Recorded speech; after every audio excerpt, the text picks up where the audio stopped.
अभी आप सुन रहे हैं दीवाना म्यूजिक की शानदार प्रस्तुति।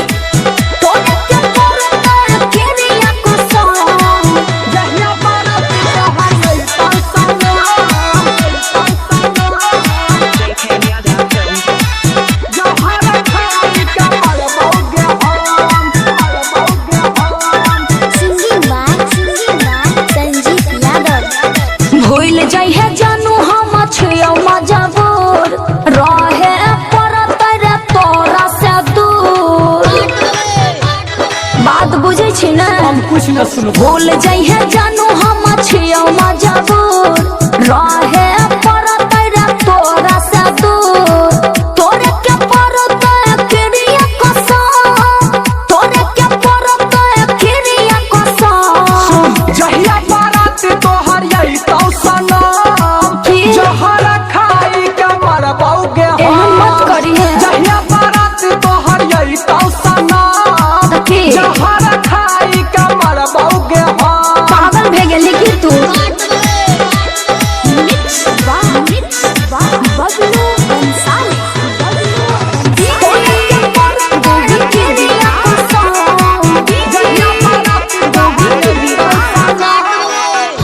मजबूर करे पड़ता शादी, छूट जाता बाबू हमारा अब आजादी। बात कहीं न बुझे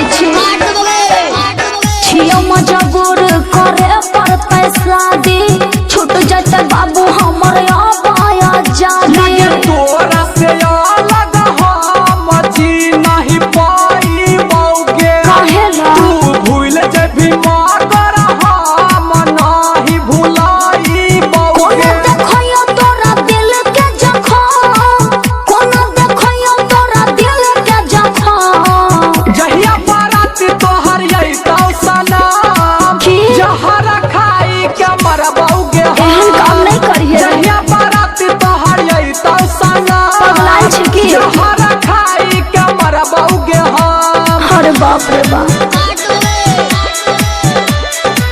तोरे के परत क्रिया कसम। जहिया बारात तोहर यही तो सनम, जहर खाई के तोरे नहीं छियौ संजीत तोहर दिल रे, जानै छै बतिया रे राइटर अनिल रे। तोरा विश्वास नहीं हो तो पूछ ले ना। तोरे नहीं छियौ संजीत तोहर दिल रे, जानै छै बतिया के राइटर अनिल रे। ले जइहे लाश हमार अपना तू डोलिया में, एहन नहीं बोलना। सगेलै जान हमार जहर के गोलिया। राधे सुमित के दे देलियै बचन, राधे सुमित के दे देलियै बचन। जहिया बारात तोहर यही तो सनम, की? जहर खाई के मरबौगे हमरे क्रिया छो तोरा। जहिया